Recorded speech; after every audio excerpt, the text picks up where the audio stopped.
ये question number 11 है exercise 9.3 का। इसमें क्या कहा जा रहा है, ABC and ADC two right angle triangle. ABC और ADC दोनों ही राइट एंगल ट्रायंगल है। तो राइट एंगल का मतलब होता है 90 डिग्री, ठीक है। तो यहाँ ABC, तो मिडिल में कौन आ रहा, B, तो 90 डिग्री कहाँ बनेगा, B पे। यहाँ ADC में मिडिल में D आ रहा है तो 90 डिग्री पे बन रहा है, तो ये दोनों 90 डिग्री हो जाता है, ठीक है। और दोनों ही कॉमन हाइपोटेनस बने हुए, देखने से लग रहा है AC जो है वो हाइपोटेनस है, तो AC हाइपोटेनस है ABC का भी, और AC हाइपोटेनस है ADC का भी, ठीक है ना। तो दोनों ही ट्रायंगल, ऊपर वाला और नीचे वाला, कॉमन हाइपोटेनस पे बना हुआ है। प्रूफ करना है angle CAD equal to CBD।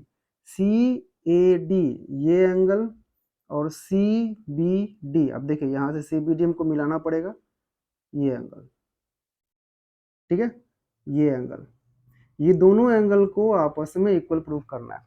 तो मैंने पहले ही एक सर्कल ड्रॉ करके रखा है, क्यों ड्रॉ करके रखा है वो हम लोग आगे देखेंगे। सबसे पहले हम लोग समझ लेते हैं गिवन डाटा क्या है हमारे पास। गिवन में आप बोल सकते हैं ABC and ADC, ABC and ADC are क्या है, right triangles, okay. Right triangle मिल गया। अब राइट ट्रायंगल होने का मतलब है angle B equals to 90 degree दिया हुआ है, और एंगल D भी equals to 90 degree. Angle B और एंगल D दोनों ही क्या है, 90 डिग्री है। तो हम लोगों ने ये सर्कल जो ड्रॉ किया उसके पीछे का रीजन अब स्टार्ट होता है। जैसे अगर मैं दोनों एंगल को ऐड कर देता हूँ तो 90 प्लस 90 कितना हो जाता है, 180। अब ध्यान से देखो, किसी भी क्वाड्रिलेटरल में अगर हम लोग दो एंगल को ऐड करेंगे, और कौन सा एंगल है ध्यान देना, ये ABCD आपको क्वाड्रिलेटरल दिख रहा है, क्या कर रहे हैं, एंगल B को जोड़ रहे हैं और एंगल D को। अब ये दोनों ही एंगल ऑपोजिट एंगल्स हैं, और दोनों ऑपोजिट एंगल का सम कितना हो रहा है, 180। तो जब किसी क्वाड्रिलेटरल में ऑपोजिट एंगल का सम 180 हो जाए तो वो क्वाड्रिलेटरल क्या कहलाएगा, हमारा साइक्लिक। तो इस वजह से क्वाड्रिलेटरल ABCD क्या बन जाता है, इज अ साइक्लिक। रीजन क्या लिखोगे, सम ऑफ ऑपोजिट एंगल्स इज 180, ठीक है। तो यहां से पता चल गया। और जब ये वन दोनों इन दोनों का अगर 180 होता है तो ऑटोमेटिक है इन दोनों का भी 180 ही हो जाएगा, क्योंकि टोटल तो 360 होता है, और 360 में से 180 ये दोनों लेके चला गया।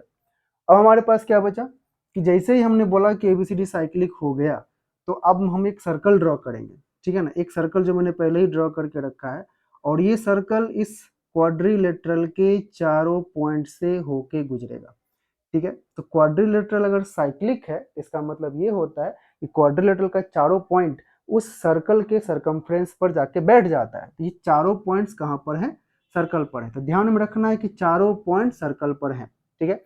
अब क्या प्रूफ करना है, प्रूफ करना है ये एंगल किसके इक्वल होगा, ये एंगल। अब इसके बाद आसानी से बहुत ही सिंपल हो जाता है, हम लोग लेते हैं कंसीडर, या फिर बोल सकते हैं CD is a code.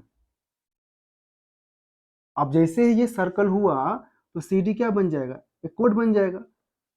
And angle CAD, angle CAD और CBD एंड एंगल CBD, ठीक है। अब दोनों ही एंगल क्या है, दोनों के एंगल में क्या खास बात है बताइए तो। दोनों ही एंगल सेम कोड से बनाया जा रहा है, तो हम लोग लिख सकते हैं आर सबटेंडेड बाय सेम कोड। तो ये थ्योरम से हम लोग को पता है कि जब कोई भी दो एंगल या कितने भी एंगल हो सेम कोड से बनाया जाए, वो भी कहाँ, सरकमफ्रेंस पर, सबटेंडेड बाय सेम कोड on the boundary of circle. Simple word है, बाउंड्री ऑफ सर्कल, ठीक है। तो CAD CBD are subtended by the same कोड on the boundary of circle, so क्या बन जाएगा, angle CAD equals to angle CBD। बिल्कुल आसान है, हो गया।